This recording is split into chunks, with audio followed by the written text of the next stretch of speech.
Hi, everyone. Okay, that's okay. So I'm going to be talking to you about a program that I manage at Society for Manitobans for Disabilities in Winnipeg. I like to think that I'm just the current person caretaking the program, and I'll explain to you why that is in a moment.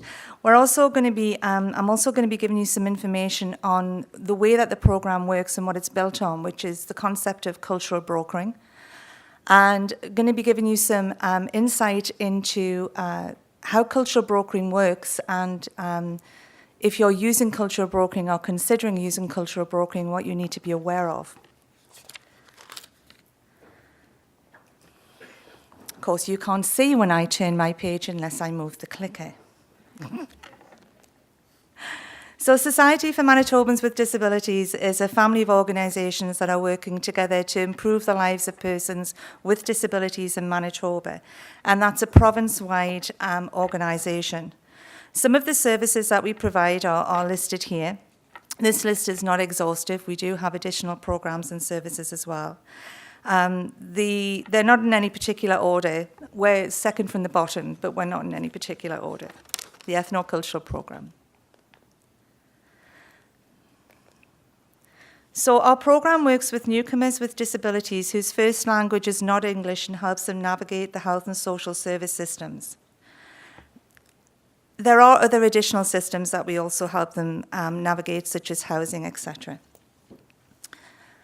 I really like the fact that this panel is called New Approaches to Specialised Services. Apparently everything that is old is new again. Our organisation has actually been running this programme since 1997, so that's quite some time now. Our programme focuses refugees and newcomers who have a disability, adults, children and their families, rehabilitation and quality of life challenges. We have a very family-centred approach, so even though we may work with one member of the family with disabilities, we do take into consideration the needs of the entire family when working with them. Nothing happens in a vacuum. We look at their rehabilitation and their quality of life challenges. And if you think of individuals, for example, that will come from a refugee camp who may have disabilities and possibly had a wheelchair in that refugee camp, bearing in mind the lack of infrastructure in a refugee camp, you may as well give a fish a bicycle, because it's probably going to be impossible for that wheelchair to be propelled anywhere. We hear this all the time. We have a lovely armchair with 2 wheels on, because it's not possible to move it.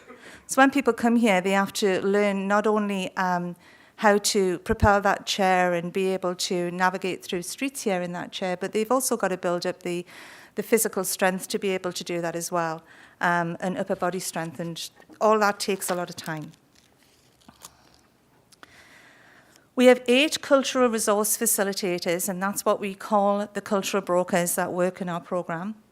And they work with individuals from various ethno-cultural communities. There's about 27 languages approximately in the programme. But as I'll explain to you a little bit later, it's not just down to language.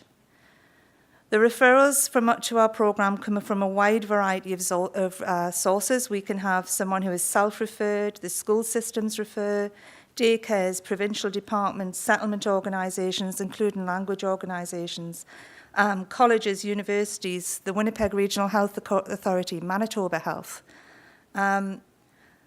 We get them from a variety of places. And as you can see, we have 8 cultural resource facilitators at the moment. It does change over time. At one time, we did have people from the former Yugoslavia who worked in the programme as well.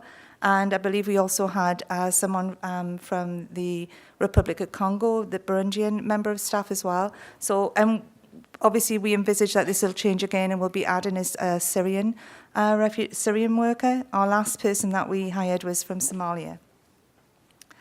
So we work with government-assisted refugees. I should point out that we are United Way funded, fully funded by the United Way and Society for Manitobans with Disabilities. We work with government-assisted refugees, privately sponsored refugees, temporary foreign workers, PNPs, Canadian citizens even. A disability can happen at any time. Our staff regularly liaise with their consumers, and that's what we call people who come into our programme. They spend a lot of time to build trusting relationships and develop a thorough understanding of their needs and concerns. We build and maintain a broad network of community resources so that we can connect our consumers to the services they need, and over time we encourage them to independently use the available resources, empowering them to problem solve and to meet their needs and achieve their own goals. We use a wide variety of strategies to support consumers to meet their objectives depending on each person or family's unique challenges and their changing conditions. Some families need us only for a few weeks or a few months, and some families need us for a few years. We want, obviously, our clients from the ethno-cultural communities to get equitable access to services. We want the service providers working with them to be sensitive to their needs. And we want the ethno-cultural communities to be educated on what's available. I'd just like to point out that when I talked before about the staff in our programme, the most successful cultural broker programmes actually have a very low turnover of staff. And this is really important when building trust with the families that they work with. As I said before, sometimes we work with families for weeks or months. Usually it's months into years. So it's really important that the families feel that they have someone that they can really build a relationship with. This is a highly simplified diagram of our community partners. So I just wondered if you would indulge me for a moment. In this diagram, you have 3 examples of agencies that a family may be working with. So if you think of a child with disabilities and their parents who have newly arrived from a refugee camp with little or no English. So you may have a case manager in children's services looking after the child, a healthcare provider in Winnipeg, that would probably be Bridge Care Clinic if they're a government-assisted refugee, and then a settlement agency such as Welcome Place in Winnipeg. But could you just take your notebooks out and start adding to this diagram? And add in there a circle for occupational therapy, physical therapy, speech-language pathologists, paediatricians, housing, EIA, medical consultants, various staff in schools. The circles go on and on and on, and in the middle of them where the circles meet is the family. The amount of information that they have to process in a very short space of time is really overwhelming. And that's what we're there for.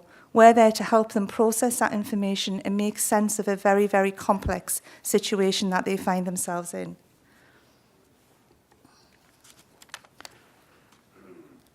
I'd just like to ask, I need to move a bit faster. Can I just get a show of hands from people in the room of how many people employ in your programs or your organisations, how many of you have staff who have been hired to work with their communities? How many of you have done that? Not that many? I think there's probably more of you if you really think about it. How many of you have you hired people on the basis of their language because you think that they could work with a particular community? Well, you're running a cultural brokerage program. That's exactly what you're doing.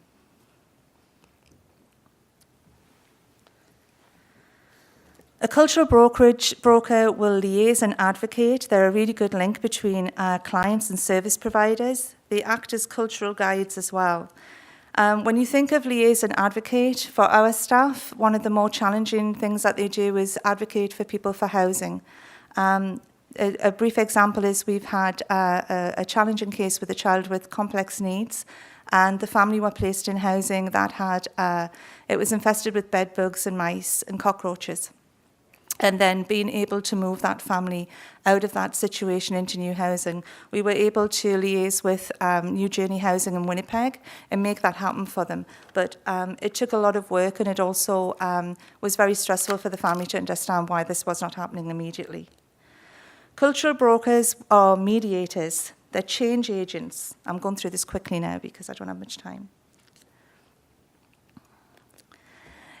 They respect different views, values, and beliefs. It's really important that cultural brokers, if you're going to hire people to do this kind of work in your organisations, that you need to get people that have a high emotional intelligence and also high cultural competency as well. Don't assume that because someone is from another culture that their cultural competency level is going to be high. It doesn't always work that way.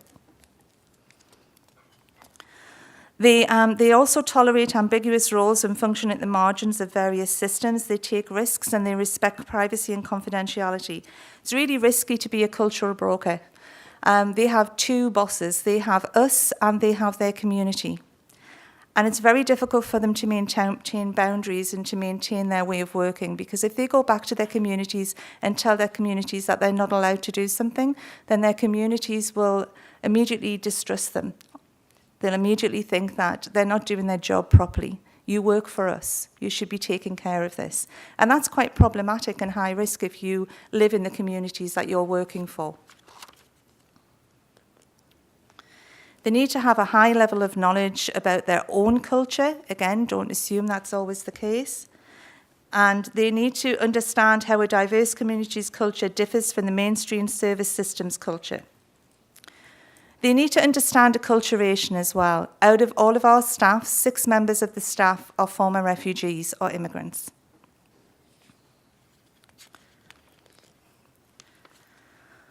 Our programme goes out and provides workshops to various service providers. 2 minutes. But goes out and provides workshops to various service providers to help them work better with the population with disabilities that they're involved with. School systems in particular seem to have a lot of questions around this, and we're regularly called into school systems in Winnipeg to provide workshops on culture and disability. The staff also come along and they provide information at those workshops in a safe place for people to ask sometimes very awkward questions.